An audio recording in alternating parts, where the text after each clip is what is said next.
নকশা বড়ি অনেকেই দেয়, তবে কি জানো তো, সববার নকশা বড়ি একরকম হয় না।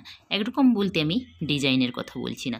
নকশা বড়ির না অনেকগুলো টিপস থাকে, আর ওই টিপসগুলো যদি না ফলো করা হয় না, তাহলে দেখবে হয় বড়ি শক্ত হয়ে যাবে, নতুবা বড়িগুলো ফেটে যাবে। যখন শুকনো হবে তখন বড়িগুলো কিন্তু ভেঙে যাবে। অনেক রকমের সমস্যা হয়। আর বড়ি কিন্তু হালকা হয় না, ভারীও হয়ে যায় অনেকের ক্ষেত্রে। অনেক রকমের সমস্যা দেখা যায়। আর এই সকল সমস্যা থেকে সমাধান পেতে হলে না, অবশ্যই কয়েকটা টিপস ফলো করতে হবে। প্রথম যেটা বলি, বিউলিকে আগের দিন রাতে ভিজিয়ে পরের দিন সকালে বেটে বড়ি দেওয়াটা অনেকটাই নকশা বড়ির ক্ষেত্রে ভালো হয়। আর সবসময় আমরা মিক্সিতে বিউলিটা পেস্ট করি। তবে হ্যাঁ, মিক্সিতে পেস্ট করতে না বলবো না, মিক্সিতে যখনই পেস্ট করবে অবশ্যই চেষ্টা করবে একবার শেষবারটাকে শিলনোড়াতে একটু ঘষে নিতে। তাহলে দেখবে মেশিনের মধ্যে যতই তুমি বড়িটা পেস্ট বানাও না কেন, সেটা একটু হলেও শক্ত হবেই। আর তুমি যদি শিলনোড়াতে একবার হলেও যদি ঘষে নাও না, তাহলে সেই বিউলির যে বড়িটা হবে খুবই নরম হবে।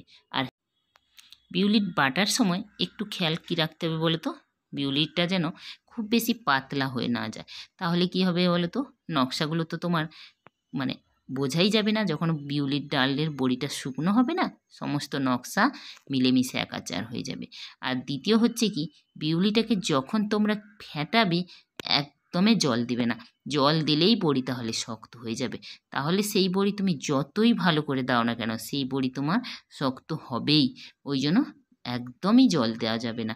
আর আরেকটা কথা বলি, যখন তুমি নকশা বড়ি দেবে, চেষ্টা করবে খুব বেশি রোদে না দেওয়ার। হালকা রোদে নকশা বড়িটা দিলে না, বড়ির কালারও ভালো আসে, আর বড়ি সহজে ফেটেও যায় না।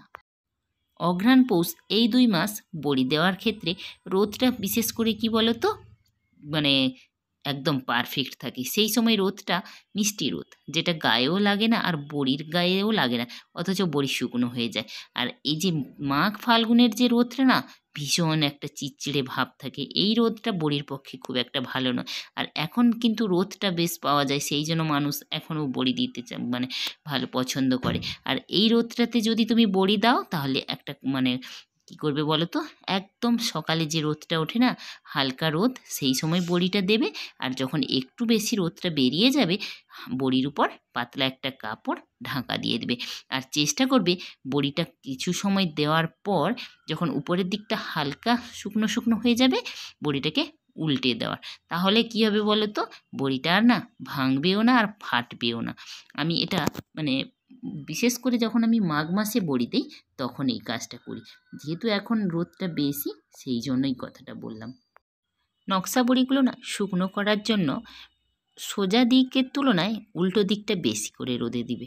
তাহলে দেখবে বড়ি একটু কমই ভাঙে, আর বড়ি না শুকনোও তাড়াতাড়ি হয়।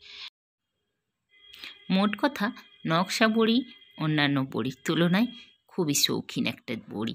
আর এই শৌখিন বড়ি যেহেতু, তার পরিচর্যাটাও একটু শৌখিনতার সঙ্গে করতে হয়। সমস্ত কিছু তোমাদের সঙ্গে শেয়ার করলাম। যেটুকু তোমরা বুঝতে পারলে না বা যেটা জানতে চাইছো, কেউ যদি কিছু জানতে চাও, তাহলে অবশ্যই কমেন্ট করো, আমি তাদের উত্তর দেব। আর চলো, আজকে আমার বড়ি দেওয়া এই অবধি। দেখা হবে নতুন আবার একটা পর্বে। ততক্ষণের জন্য সবাই ভালো থেকো। আর আজকে আমি দিয়েছি এই এতগুলো বড়ি। চলো, টাটা, সবাই ভালো থেকো।